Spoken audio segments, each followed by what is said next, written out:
Bonjour la communauté, bienvenue à un autre déballage soirée peinture dans notre projet Saga. On continue de déballer des figurines de Perry Miniature pour Saga, l'âge de chevalerie. Aujourd'hui avec moi j'ai Daniel. Bonjour Daniel. Hello, hello. J'ai le Corrigan. Bonjour. Salut tout le monde. Et Phil se joint à nous pour jaser et faire un petit déballage Saga. Bonjour Phil. Il n'y a pas de pot de Warpstone Glow, rien, genre, c'est Raw Dog de même, on commence. Ouais, des déballages, c'est spécial. Alors, chercher un. Ah! Ouais, c'est spécial. Yo. Qu'est-ce que... Donc aujourd'hui, nouveau déballage de Victrix. Daniel, qu'est-ce que tu nous montres? Aujourd'hui, c'est la dernière boîte que j'ai achetée. C'est de Perry Miniatures, toujours le Agincourt Foot Knights de 14-15 à 14-29 en 28 mm en plastique. C'est là, récemment, en background. Toujours 14 ans et plus. Puis c'est fait par Alan Perry, 36 figurines. Et donc là, c'est les chevaliers à pied, donc c'est de la full plate, excusez-moi l'anglicisme. Donc c'est fait au UK, fait que si vous achetez ça, vous n'avez pas 25% de droits de douane. Ah, bon point. Ah, je savais pas. Oh, nice. Fait que, donc c'est ça. English and French Knights. Men at arms from the age of the Hundred Years' War. They can actually be used for any Western European army of this period as similar fashions in armor and clothing stretch across Europe at this time. Donc, tu peux te faire plaisir puis faire ce que tu veux avec. Encore la guerre de 100 ans, là. Excuse Dan, c'est encore la guerre de 100 ans. Ouais. Ok, je suis prête. Vas-y, continue. Guerre de 100 ans. Fait que c'est ça. Fait que si vous voulez aider nos Made in Britain, c'est pas Made in USA. Et voilà. On ouvre? Go! Montre-nous ces belles grappes. Agincourt. T'as pas déjà parlé de ça dans un épisode, Dave? Oui, c'est sûr. Oui, mais c'était d'autres boîtes. On a fait 3 ouvertures de boîtes. Ça, c'est la 4e. Bon, donc, c'est les hommes d'armes à pied. Ça, ben, c'est cool, mais ça part. Ouais. Explique pourquoi, c'est les bases pour nous, ça? C'est les bases Perry. C'est surtout fait pour du multibase. Fait que ça va être intéressant si tu fais du combat de masse parce que tu vas mettre beaucoup de figurines dessus. Mais comme nous, c'est pour Saga, ça va être plus la figurine individuelle, donc on va aller chercher une base ronde. Ah, fait que eux, c'est vraiment comme un movement tree, dans le fond, les unités dessus. C'est pour un peu comme quand vous faites votre napoléonien ou des trucs, que c'est vraiment comme une base. Ouais. Yeah. C'est des pavés de figurines. Donc c'est pas très intéressant, on peut faire l'escarmouche ici. Vous allez m'excuser si ça bouge beaucoup, c'est que j'ai changé de caméra. J'ai dû prêter la mienne à ma soeur pour une entrevue de travail. Donc, salut la sœur d'Anne. J'espère qu'elle a bien passé. Donc, j'ai appris à parler de la sœur à Dan depuis le cégep. Donc, des bannières anglaises. Ça, c'est le petit cahier classique qui est vraiment cool avec les bannières. Avec les bannières anglaises ici. Ce qui est le fun, c'est que c'est pas les mêmes que dans... Là, si tu peux les découper puis les coller, parce qu'ils ont comme l'air d'être recto-verso. Ouais. Fait que c'est comme ça te les monte, mais en plus, tu pourrais les utiliser, genre. Oui. Ouais. Cool. Puis c'est pas les mêmes que dans celles qui viennent avec les chevaliers montés. Ce qui fait que vous avez d'autres nobles. Donc, si vous collectionnez les plus qu'une boîte, vous pouvez faire différents nobles avec vos boîtes. Okay. Ce qui est bien également aussi, c'est qu'il y a plusieurs nations. Il n'y a pas que les Anglais, il n'y a pas que les Français. En tournant, il y aura peut-être d'autres bannières également aussi. Daniel, je vois que c'est English Banners. Est-ce les États-Unis dans la guerre de 100 ans? Non, un peu trop tôt. Donc ça, c'est les jupons et les tabards. Et les Uplands, je sais pas c'est quoi. Upland. Donc, 15e siècle. Y a-t-il d'autres bannières là? Les Français. Ah, je vais apprendre un mot, là. C'est quoi, Upland? Upland, c'est une sorte de cape. Ah, c'est comme la genre de toge qu'ils mettaient par-dessus leur armure. C'est ça, oui. Ouais. C'est comme un tabard. Ouais. Pas sûr de voir la différence. Il marque Upland /tabard. Fait que j'imagine que c'est la même chose qu'un tabard. Moi, je connaissais tabard. Là. Pas aux plantes, ça a l'air plus joyeux, ça a l'air hop la vie. Oui, oui. Et là, vous voyez, je sais pas si ça va se représenter sur les figurines, mais les chevaliers anglais, ils ont toujours pas de tunique ou de linge. Je crois que lui, il y en a une. Mais les Alors, une Français, houppelande, ouais, c'est un long vêtement de dessus, chaud, très ample et ouvert par devant. Et comme le C'est gars en d'origine rouge, mettons. suédoise. Ah, ok, c'est peut-être selon la nationalité de Ouais. chevalier. Ouais. Et là, les bannières françaises, donc de Charles, de Louis de Bourbon, qui est mort à Zincourt, Jean Duc d'Alençon, tué à Zincourt, Jean Cyr Pas mal, de là, ça se passe. Zincourt. On va peut-être pas faire la liste parce qu'on va passer toute la soirée là. Il y a beaucoup de monde qui sont morts à Zincourt, tiens donc. Oui. Il y a une raison particulière aussi, c'est qu'il y a eu le combat. Et puis, après le combat, le roi d'Angleterre, donc Henri V, a ordonné l'exécution des prisonniers. Il n'a pas fait de C'est- ça- rançon. ça- puis de- Alors oui, je crois qu'il y a une histoire comme quoi les soldats anglais n'étaient pas très contents parce que une partie de la bataille, c'est justement de faire des prisonniers pour pouvoir avoir des rançons, se faire de l'argent. Et là, on peut comprendre que ils pouvaient pas trop se permettre d'avoir des prisonniers. Ils venaient de gagner une bataille importante et puis l'idée là, c'était de continuer. Mais Donc ça entache un peu Leur cette victoire. bataille. est-ce que c'est- Les Anglais d'ailleurs ne parlent pas trop de ça. Hein. On parle une fois du fait d'armes, mais pas le fait d'avoir exécuté les prisonniers qui étaient plus que moyens. mais je me souviens pas si c'est. Est-ce que c'est cette bataille-là où ils font les prisonniers, puis là, il y a une partie des chevaliers français qui étaient passés par en arrière et qui attaquent le bagage, donc eux, ils croient à une attaque par en arrière, c'est à ce moment-là qu'ils donnent l'ordre de massacrer? Ouais, ça c'est l'explication anglaise, ça. Il fallait bien qu'ils justifient quelque part le massacre. C'est ça. Ils ont smashé nos valises à l'aéroport. Ouais, méfie-toi, hein. Donc, là, moi, ce que j'adore dans ce petit cahier-là, c'est vraiment les explications historiques. Tu sais, là, il t'explique l'évolution du bassinet. Donc, ça, c'est le casque, c'est comme le truc qui monte et descend au niveau du casque. Donc, avec avantage, avec un gorget, blabla. Donc, il y a une évolution. Moi, ce que j'aime bien, ça, ces explications-là. Oui. Ça aide sur le plan hobby, ça aide à te retrouver puis à savoir qu'est-ce que tu fais d'une certaine façon, tu sais. Oui, tout à fait. Donc, les Men at Arms 1415, 1429, donc les ducs, les princes, les earls. Les earls, ça, c'est les anglais, ça, je pense que ça. Les earls, c'est les comtes. C'est les comtes? Ouais. Ça vient de... Si tu as joué à l'âge des Vikings, tu te souviens du mot Jarl. Donc le mot Earl en anglais, en fait, fait référence à un ancien titre germanique. Ça correspond à un comte. Pour une raison également aussi importante, c'est que le mot count en anglais sonne un peu comme un autre mot, like the C-word. Ah, même à l'époque? Donc on va dire countess et earl. Mais on évite d'avoir le mot C-O-U-N-T, parce que ça fait penser à un autre mot, C-U-N-T en anglais. Ouais, et on veut pas se faire démonétiser, évidemment. Je suis plaisant. On peut dire you fucking earl. Est-ce qu'on peut mettre les petits pi? Ouais. Rajouter ça en post-prod. Rajouter de la job à David, ouais. Ah, c'est ça. Donc, bon, petit cahier super intéressant pour vrai. Moi, je suis curieux. Est-ce que quelqu'un a essayé les drapeaux qui étaient dedans? Non. Je trouve que c'est un peu trop glazé, ça brille trop. Généralement, moi, j'aime bien cette marque-là. Flags of War, ouais. Et puis, ça, c'est également sur du papier normal, là, right? Ouais, c'est du papier normal. Et puis ça, c'est GMB, c'est une autre compagnie anglaise. Ça, c'est le drapeau de la Lorraine.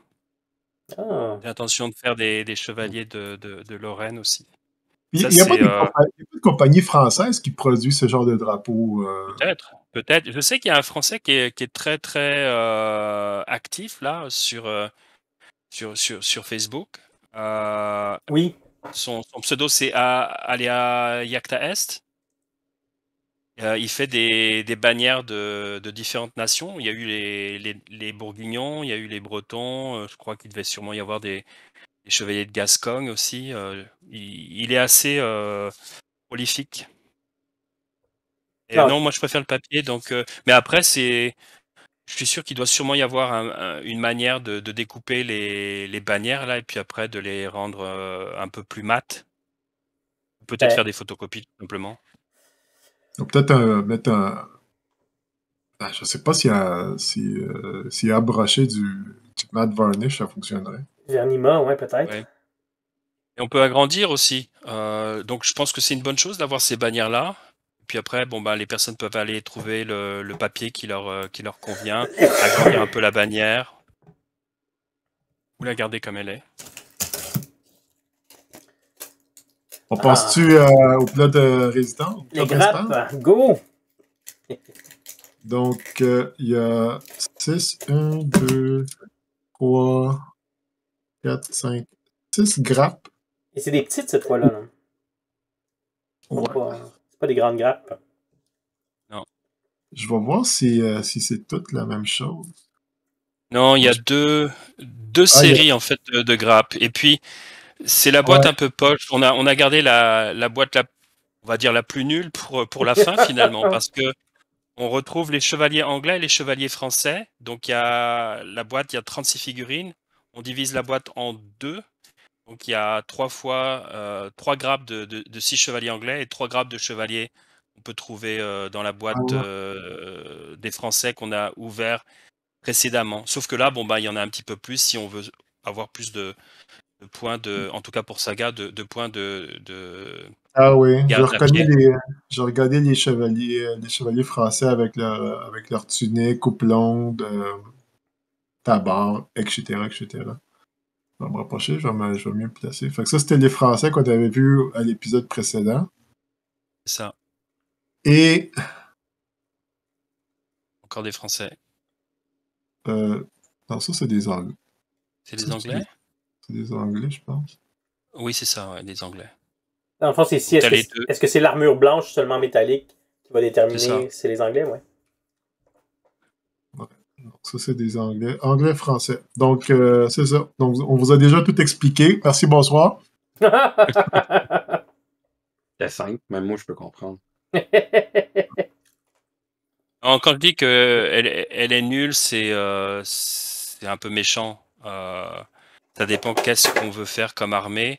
Si vous vous souvenez, dans la boîte anglaise, la toute première boîte qu'on avait ouverte, il y avait 2 grappes d'anglais, d'hommes d'armes, donc il y avait de quoi faire 3 points. Si on veut faire plus de points, c'est une boîte intéressante. Et surtout, on avait mentionné également aussi que la boîte anglaise permettait de faire la faction complète, 3 points de guerrier et 3 points de garde, mais il manquait une figurine pour faire le seigneur.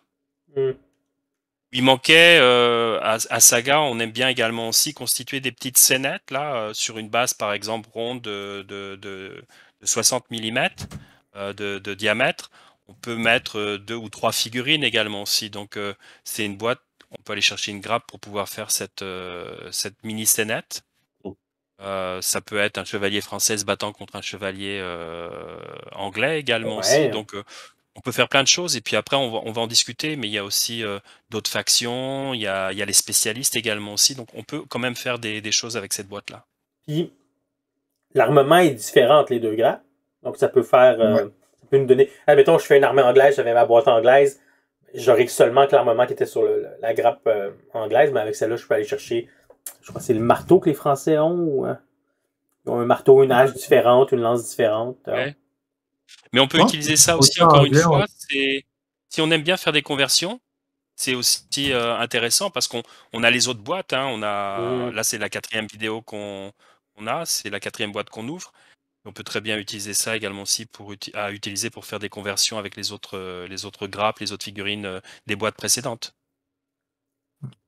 J'ai comme l'impression que sur le côté anglais, il y a plus d'armes à 2 mains. Parce qu'ils ont le marteau à 2 mains. Ah non, les Français l'ont aussi. Épée à 2 mains, les Anglais l'ont pas. Mais eux autres, ils ont 1, 2, ils ont des haches. Ils ont 2 haches. Les Français en ont juste une. Les Français. Pour vrai, celle-là, quand je l'ai. Parce que j'ai déjà monté ma boîte de chevalier français là, avec le kit.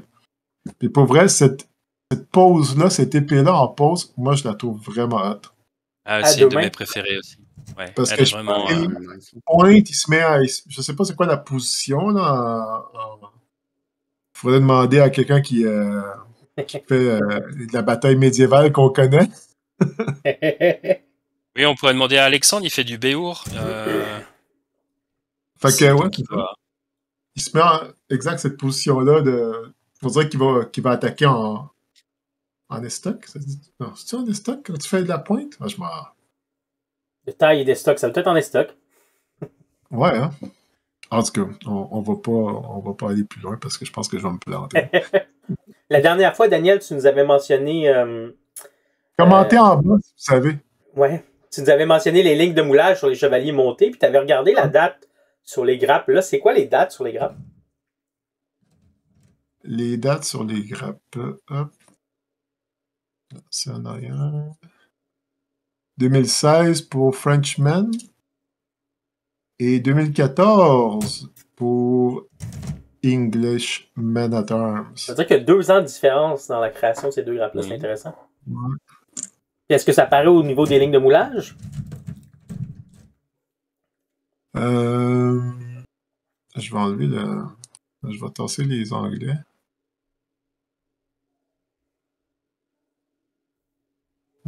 Ça se voit moins. Quoi, avant, c'était vraiment prédominant? Ou? Ah, les Anglais, ils en ont plus, je pense. Ouais, je nettoyais un peu, mais il y a une des grappes anglaises qui il y a beaucoup de filaments de. Beaucoup de filaments de plastique. Là, parce que le. Mais pour répondre à Philippe, ça dépend, ça varie. Mais la grappe des chevaliers montés, on trouvait qu'il y en avait un peu plus. Puis incidemment, c'était une des plus vieilles aussi, hein, de ceux qu'on avait vu jusqu'à maintenant. C'était de 2012, hein, je crois que c'est ce qui avait été mentionné, ouais. Avec de l'évolution aussi. Sinon, David, quelle faction pourrait bénéficier de cette boîte-là? Est-ce que ça servirait à une faction spécifiquement ou c'est plus un ajout, peu importe la faction? Non, je dirais, la plupart des factions peuvent bénéficier vraiment de ces figurines. Bon, après, ça va dépendre du style qu'on aime jouer. Hein. Moi, j'aime bien avoir de la cavalerie. Hein. Je crois que tu mentionnais ça également aussi lors de la vidéo précédente, lorsqu'on a ouvert la boîte de chevaliers montés, Daniel. Moi, j'aime bien avoir de la cavalerie. Mais quand on regarde les plateaux de l'âge de la chevalerie, très bien avoir des Français à pied, on peut jouer. Donc les Anglais, il n'y a pas le choix là. De toute manière, les Anglais doivent être la seule unité montée de leur faction, c'est une unité de guerriers. Mais le seigneur et puis les gardes doivent être eux à pied. Mais on peut très bien jouer des écorcheurs. Pour les Écossais, ça marche aussi. Pour les Hussites, pour les Flamands, donc anglais, français, breton, écossais, Hussites, flamands. On peut avoir les Allemands et les Italiens, mais pour les Italiens, seulement la faction je crois, de Rome. Les gardes pour jouer Milan, Florence, Venise, et puis la dernière ville, c'est Naples. Je crois que ce sont des gardes montés, si je ne dis pas de bêtises.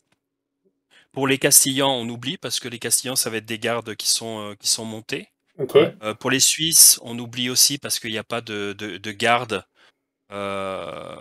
pour jouer la faction suisse.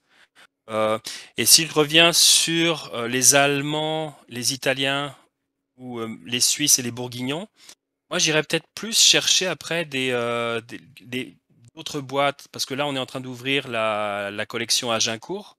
C'est la 4e et dernière boîte pour la collection Agincourt. Mais il y a une autre collection également aussi de boîtes plastiques Perry.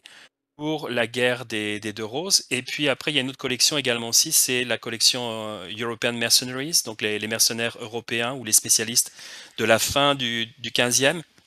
Puis si j'ai envie de monter par exemple des Allemands, moi j'irais plus sur ou des Italiens, j'irais plus sur des armures un peu plus fun, quoi. C'est donc plus travaillé, plus on avance dans le 15e, plus l'armure va évoluer. Oui. Et pour ceux qui connaissent,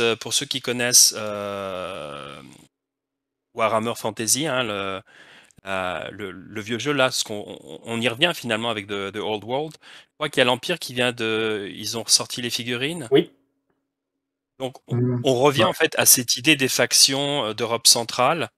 Donc l'Allemagne et puis le nord de l'Italie. Il y a les lance-quenets, il y a la cavalerie lourde avec les carapaces, là, les bardes. Donc moi, ça serait plus mon choix. Par exemple, si je veux faire des Allemands ou des Italiens, j'irais plus sur des figurines qui sont belles, quoi. Elles sont belles. Alors que là, ça fait encore un peu, finalement, un peu pauvre chevalier à côté. Mais une question. Est-ce qu'on peut utiliser cette boîte-là pour les condottières? Oui, pourquoi pas, oui. Les Italiens, mais encore une fois, le problème des condottiere, donc de la faction italienne, c'est que tu peux les jouer de 5 manières différentes. Hein. J'ai le livre qui est devant. Parce que d'autres, plusieurs familles, hein, c'est ça?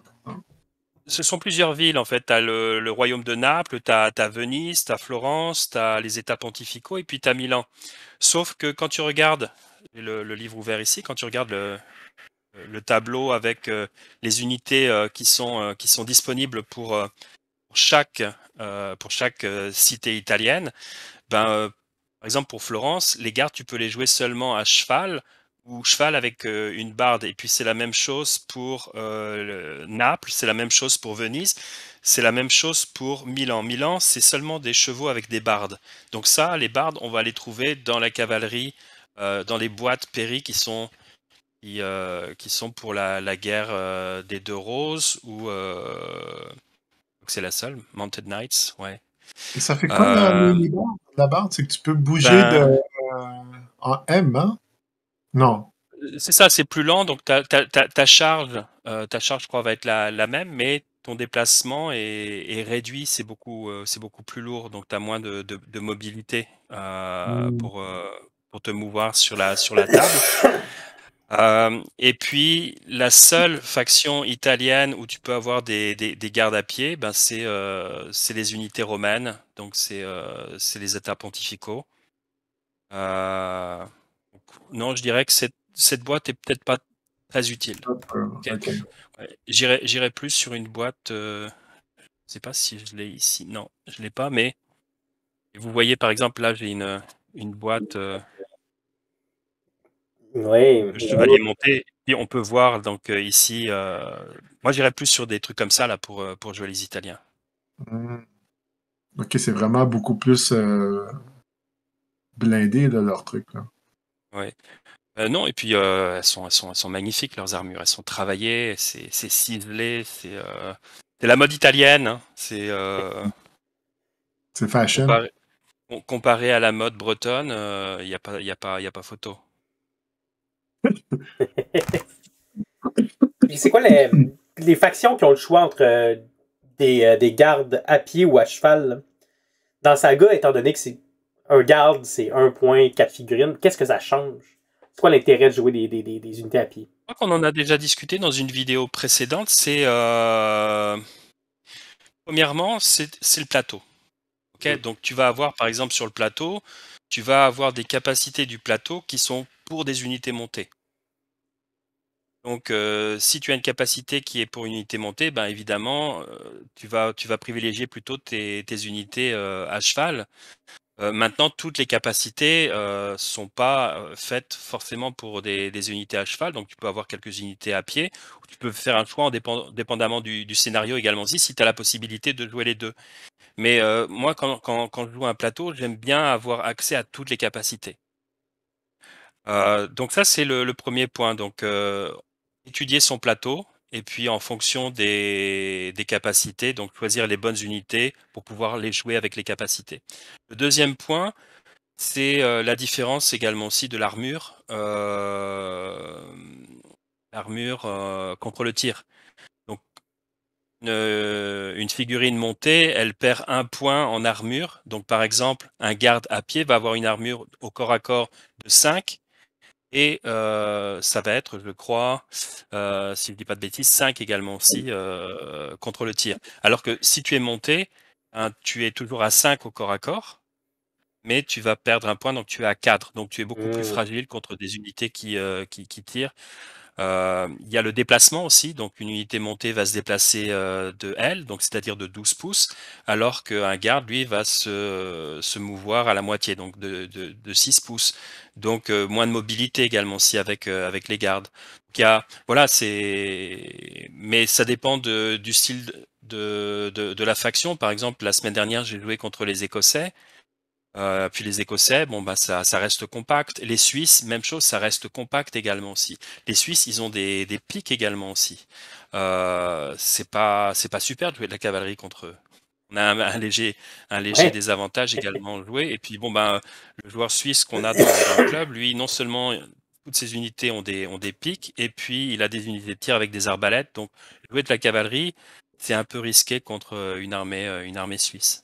Et quand on pense au pic, on peut repenser au film Braveheart, quand ils vont recevoir la cavalerie lourde anglaise avec leur longue pique. C'est ça, ouais. T'as envie de les contourner pour les prendre par revers, mais... Je pense qu'on pense ça dans le film.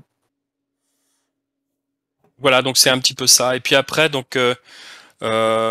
oui, donc les chevaliers à pied, ben, on peut les utiliser. Cette boîte, on peut les utiliser pour les Français, on peut les utiliser encore une fois pour les Bretons, pour les Bourguignons, pour les Écossais, les écorcheurs, évidemment pour les Anglais, puisqu'ils n'ont pas le choix, ils doivent être forcément à pied.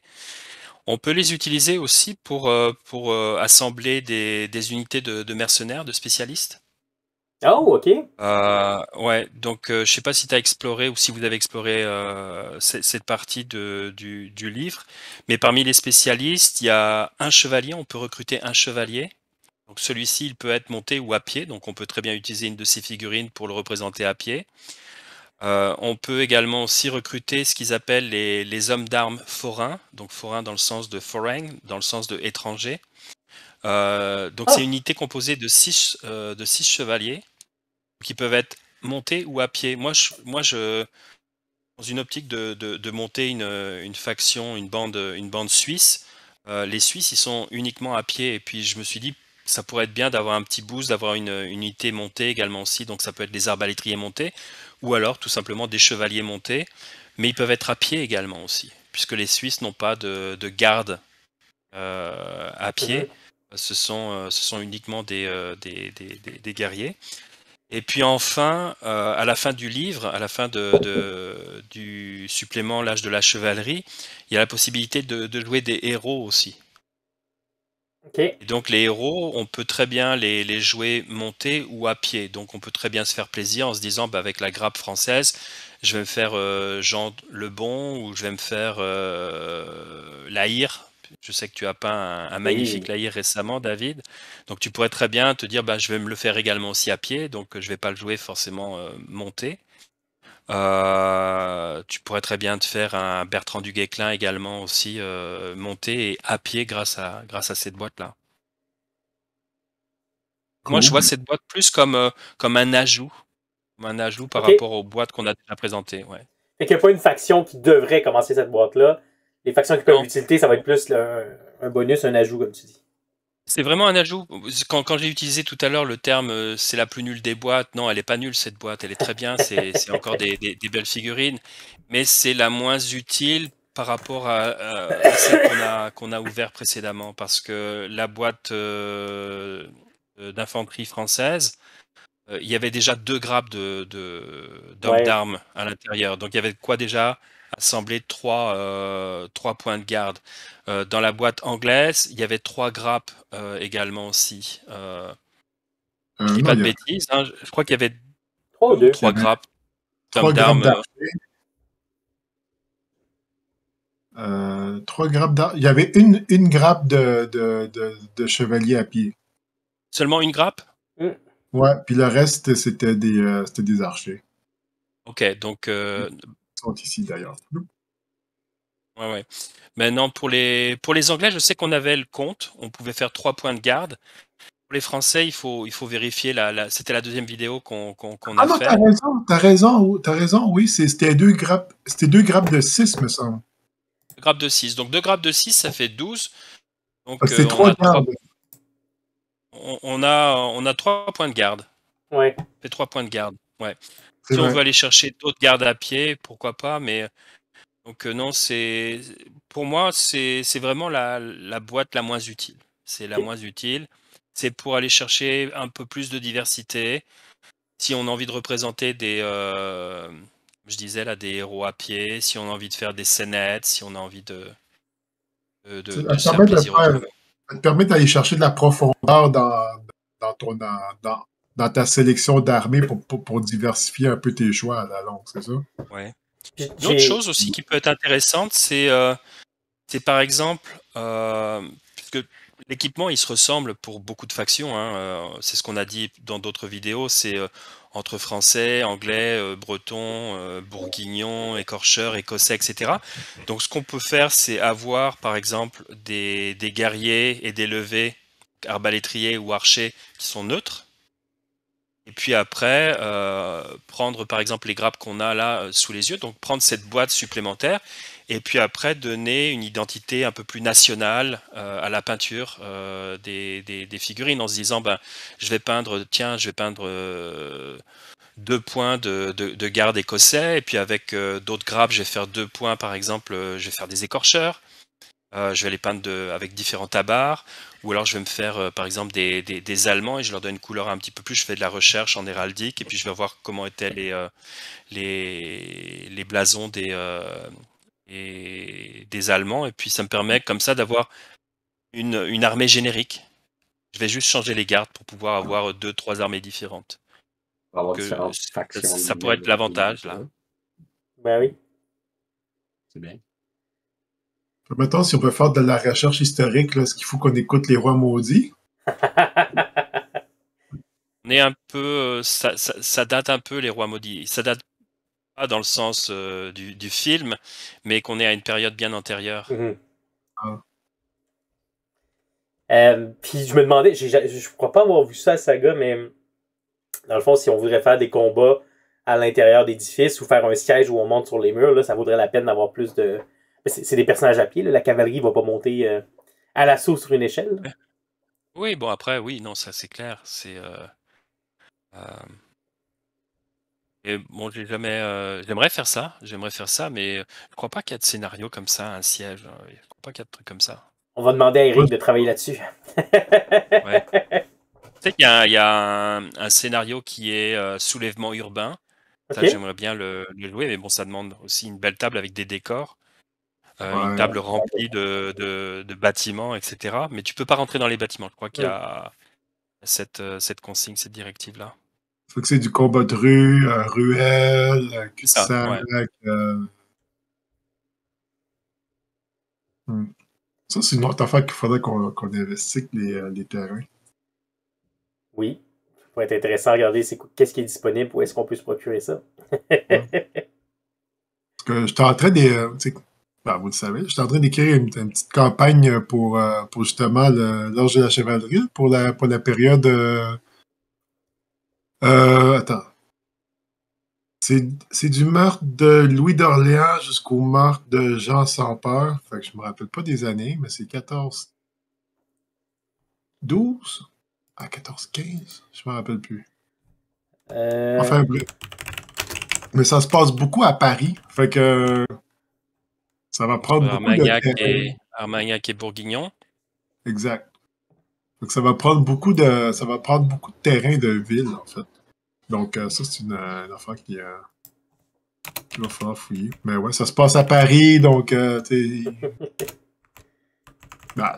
Paris, c'est une grosse ville. Hein? Fait que non, c'est... Pour vrai, j'ai hâte de les monter, eux autres, avec. Que tu as envie de faire donc avec ces figurines-là, Daniel? Je le sais pas, honnêtement. Mais les bourguignons sont déjà pas mal prêts. Okay. On a quelques-uns à nous montrer, là, des bourguignons, à côté. Ah ben, ça, c'est des anglais que je suis en train de faire. Mais je pensais prendre des chevaliers anglais pour faire quelques bourguignons. Ici, je me suis fait un homme d'armes avec le pavois Mhm. et les archers anglais. J'ai été vraiment surpris de la taille du longbow, en tout cas. Il est vraiment. Je sais pas si c'est historiquement accurate, là, mais il est quand même assez impressionnant par rapport à la taille de la figurine, je veux dire. Mais non, ils ont fait leurs recherches. Hein, puis ils sont sur place également aussi. Ils ont dû, je crois qu'ils ont, ils ont participé à des reenactments là, des. Oui. C'est le chevalier français qu'on parlait avec la pause. C'est une manière de faire de la recherche en histoire. Ils ont une collection aussi, les frères Perry. Quand tu Oui, vois des photos ouais. de leur salle de jeu, là, il y a des armures, des fusils, toutes sortes de choses. Fait que, ouais. Je sais pas dans quelle armée, mais honnêtement, avec la quantité la quantité de figurines qu'on a avec Perry par rapport à Saga, ça t'ouvre vraiment beaucoup la porte à plein d'options de factions, en fait. Parce que tu sais, pour le faible coût, tu sais, 50 figurines pour 50 quelques dollars, je pense, je me rappelle plus. Mm-hmm. Autour de 50 $, oui. Puis Saga, ben c'est quoi? C'est 6 points. Fait que c'est... Admettons, là, si tu veux envoyer des paysans à la mort, ben tu fais 6 points de levier. Fait que déjà, maximum, ton armée va être 72 bonhommes. Fait que déjà... Avec cette boîte-là, si on voulait, oui, avec cette boîte-là, on pourrait faire une armée essentiellement composée de gardes. Exact. Pas trop l'intérêt, mais on pourrait se faire une armée essentiellement composée de gardes et puis jouer plusieurs factions avec cette boîte-là. Exact. Fait que, tu sais, le choix, la quantité brute de figurines te donne vraiment le choix de diversifier. Tu sais, pour vrai, je suis même pas sûr qu'eux autres, je vais les utiliser pour faire des bourguignons ou des anglais. Ça va être... je vais essayer de augmenter ma faction de français ou peut-être juste carrément faire autre chose. Je sais pas, mais honnêtement, j'ai pas fouillé le livre. Pour les autres, j'ai pas regardé les Allemands, j'ai pas regardé les condottières, en tout cas, bref, les autres factions qui n'étaient pas dans la guerre de 100 ans directement. Là, donc, mais je pense que ça peut ouvrir des options là, pour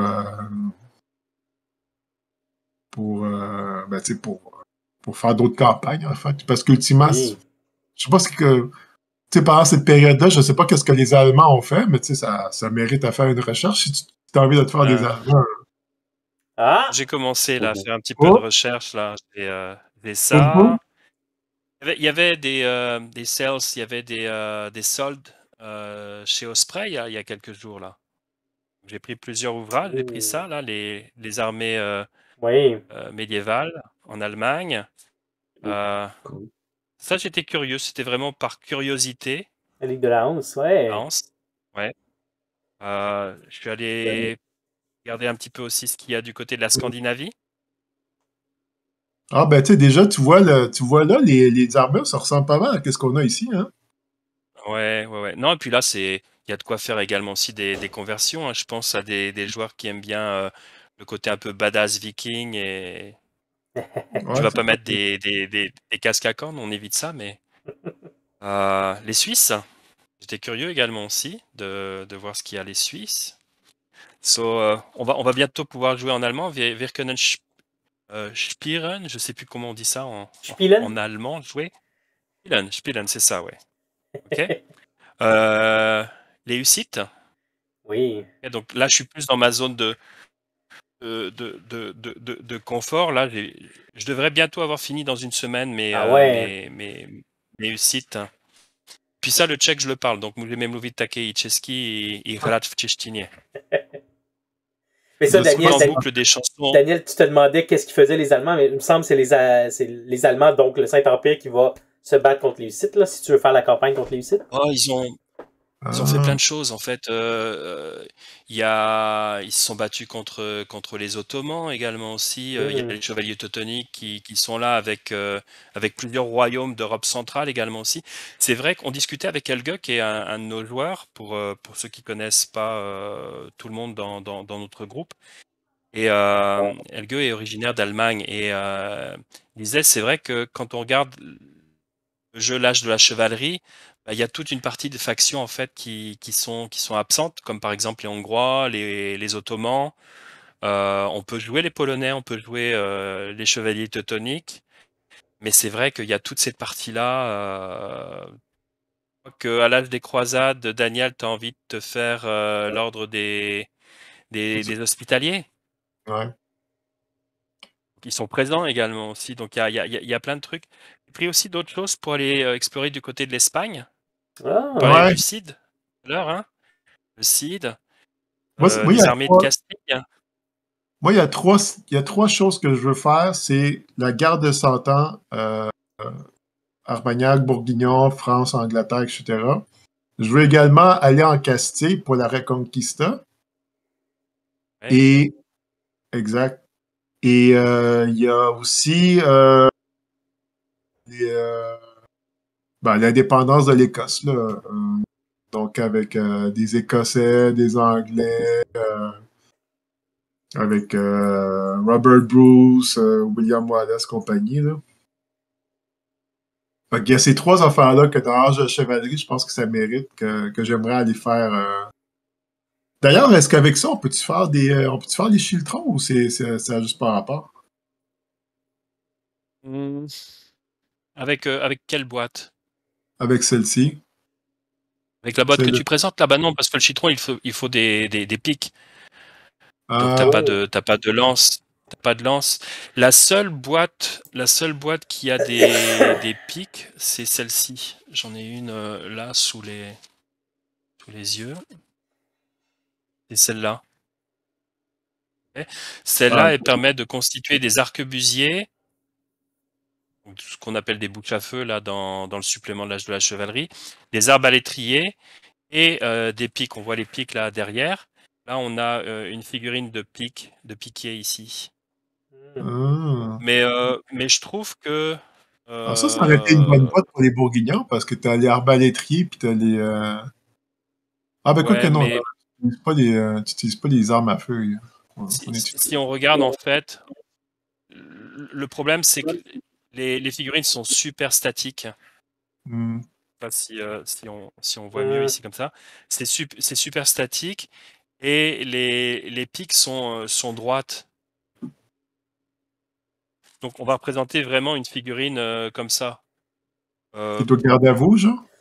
Ouais, voilà, c'est ça. Alors pour jouer un Chiltron écossais, c'est un peu moyen. Okay, Puis on est au 14e pour le Chiltron. Moi, je me représente plus les batailles en Écosse. C'est plus le 14e. Alors que là, la boîte que je viens de vous montrer, c'est celle-ci. Et puis on est sur la période 1450-1500.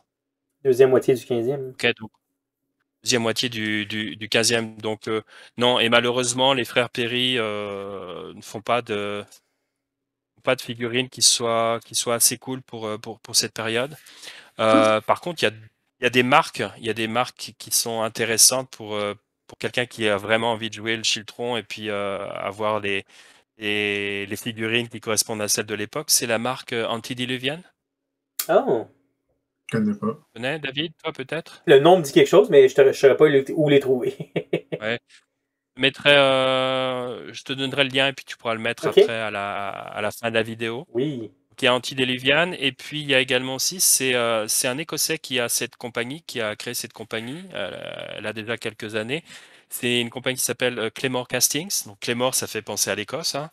Donc, lui est écossais et puis il a créé sa propre boîte. Donc, c'est à l'origine, c'est lui qui faisait, je sais pas si c'est lui qui fait en fait Flags of War. Il semble que c'est le même en fait, le même gars. Il s'appelle Yann. Yann. Mais donc les figurines, ouais, il y a de quoi faire des Écossais sympas là. Mais Perry, sinon, sur le site de Perry, il y a des Écossais, mais c'est plus des Galloglass, là, les Écossais sauvages qui correspondent à la unité de mercenaires, de spécialistes. C'est les Écossais des îles, en fait. Est-ce que tu peux me des remontrer mercenaires irlandais en Écosse. Est-ce que tu peux me remontrer la boîte? Je me demande, peut-être que je me trompe, mais est-ce qu'on peut utiliser cette boîte-là pour faire des tertios espagnols ou je suis comme trop... non, t'es encore trop avant. Là, les tertios, on est 17e. Là, on parle du 15e. Hein. T'es 200 ans en avance encore, Daniel. Ah, ok. Ouais. C'est vrai que ça aurait été plus simple pour les jeux souvent, d'histoire si toutes les figurines correspondaient à toutes les périodes, mais malheureusement, non. Et pour tes tertios, je sais pas, hein, j'ai pas exploré ça, mais est-ce que tu pourrais utiliser les bras avec les pics, peut-être, je sais pas. Et tu parlais des Galloglass, on les trouve où sur le site de Perry? Dans quelle gamme? C'est dans, je crois que c'est dans la gamme Guerre des Deux Roses, si je dis pas de bêtises. Ça aurait du sens, ouais. Elles sont belles, elles sont magnifiques comme figurines. C'est la deuxième page de cette catégorie. Ah, ouais. Oui, parce que la page European Armies, c'est plus pour des figurines pour des bandes d'Italiens ou éventuellement de Suisses. C'est dans la catégorie Guerre des Deux Roses, je crois qu'on trouve les Irlandais et puis les Écossais. Ouais. C'est quand même des belles figurines. Pieds nus, sans chaussures. Faudra faire le déballage des boîtes de la Guerre des Deux Roses. Ouais. Ben, c'est on va très faire ça avec... Bon, on en rediscutera. Est-ce que... merci beaucoup d'être venu. Est-ce que vous avez autre chose à ajouter sur la super boîte Agincourt Foot Knights? Où est-ce qu'on peut la trouver? Non, donc... oui. Eh bien, la boîte Agincourt Foot Knight, vous pouvez la trouver à l'Abysse, c'est de Perry Miniature. Je crois qu'il y en a encore de disponibles si vous y allez maintenant. Ouais, c'est pas mal ça. Donc, encore une fois, c'est pas la première boîte, hein, mais c'est une boîte qui est intéressante pour ajouter à déjà une boîte préexistante, une boîte qu'on aurait achetée avant, oui. Un bel ajout pour donner du volume à votre armée, vous rajoutez des petits trucs spéciaux, vous donnez un peu plus de pied-taille en armure. Ben, excellent. Si vous êtes planté en montant les figurines. Oui. En espérant que ça n'arrive pas, évidemment. Parfait. Ben, merci beaucoup à tout le monde d'avoir participé à cette vidéo. Merci Daniel, merci David, merci Philippe.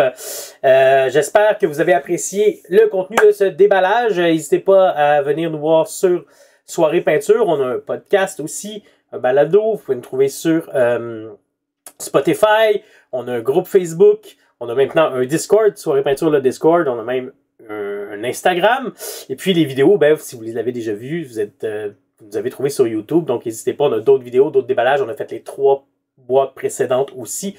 On aura autre chose comme déballage à vous présenter dans le futur. Eh bien, merci beaucoup, puis à une prochaine fois.